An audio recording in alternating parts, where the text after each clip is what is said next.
हिंदू पंचांग के अनुसार आषाढ़ मास की पूर्णिमा तिथि पर गुरु भक्ति को समर्पित गुरु पूर्णिमा का पवित्र दिवस होता है।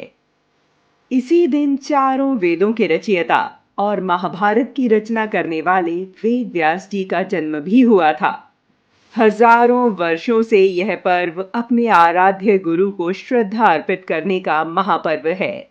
भारतीय संस्कृति में गुरु को सर्वोपरि माना गया है। वास्तव में यह दिवस गुरु के रूप में ज्ञान की पूजा का है। गुरु का जीवन में उतना ही महत्व है जितना कि माता पिता का।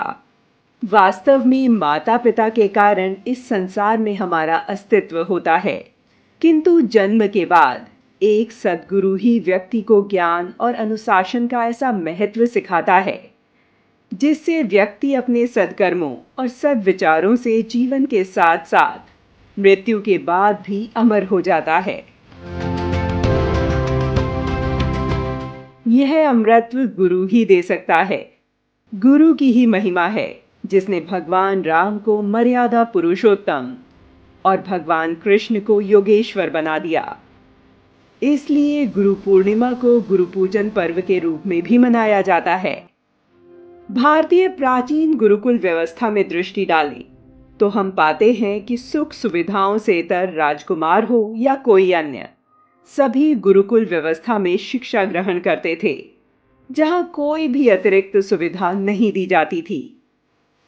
वर्तमान परिप्रेक्ष्य में देखें तो हम पाते हैं कि आज के समय में डॉक्टर, इंजीनियर, वैज्ञानिक आदि बनना सरल है, किंतु एक अच्छा मनुष्य बनना सबसे कठिन है, क्योंकि अच्छा मनुष्य बने रहने के लिए जीवन के अंतिम छोर तक हमें प्रतिदिन प्रयास करना पड़ता है। यह योग्यता गुरु के सानिध्य में ही आती है। शिक्षा के साथ ही दूसरा महत्वपूर्ण पहलू दीक्षा का जुड़ा है। गुरुकुलों में शिक्षा पूरी होने के बाद एक विशेष समारोह होता था, जिसे दीक्षा समारोह कहा जाता था।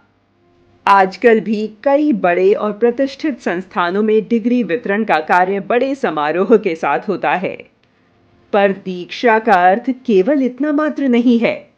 शिक्षा के साथ दीक्षा का पाठ आपको अपने उद्देश्य से भटकने नहीं देगा, जहां याद दिलाया जाता है कि उसे अपनी शिक्षा का उपयोग किस दिशा में करना है, क्योंकि दिशा विहीन शिक्षा उस दुधारी तलवार की तरह है जो दूसरों के साथ साथ अपनों को भी मार सकती है। रावण बहुत ही शिक्षित था और उसकी गिनती विद्वानों में की जाती थी, लेकिन दीक्षा के अभाव में वह प्रभु को पहचान ही नहीं पाया। हिंदू धर्मानुसार दिशाहीन जीवन को दिशा देना ही दीक्षा है। दीक्षा एक शपथ है, एक अनुबंध और एक संकल्प है, जिसके बाद व्यक्ति द्विज बन जाता है। अनादिकाल से चली आ रही गुरु शिष्य की यह परंपरा आज भी भारतीय संस्कृति का अभिन्न भाग है। त्रेता युग में राम, लक्ष्मण, भरत और शत्रुघ्न ने गुरु वशिष्ठ से शिक्षा ग्रहण की थी।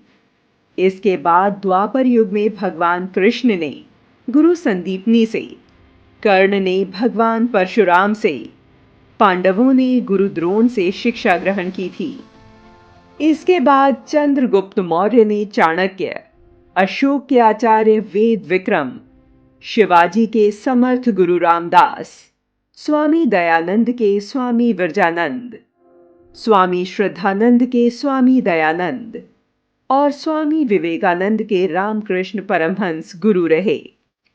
वहीं वर्तमान समय की बात करें तो सचिन तेंदुलकर के रमाकांत आचरेकर, मार्क जुकरबर्ग के नीम करौली बाबा, अबुल कलाम आजाद के स्वामी शिवानंद, वीर सावरकर के बाल गंगाधर तिलक, नरेंद्र मोदी के स्वामी दयानंद गिरी, साध्वी ऋतंभरा के स्वामी परमानंद गिरी, रतन टाटा के JRD टाटा, डॉक्टर भीमराव अंबेडकर के कृष्ण केशव अंबेडकर, विक्रम साराभाई के होमी जहांगीर भाभा, महेंद्र सिंह धोनी के केशव राजन बनर्जी, विराट कोहली के राजकुमार शर्मा, अटल बिहारी वाजपेयी के मदन मोहन और योगी आदित्यनाथ के योगी अवैधनाथ गुरु हैं।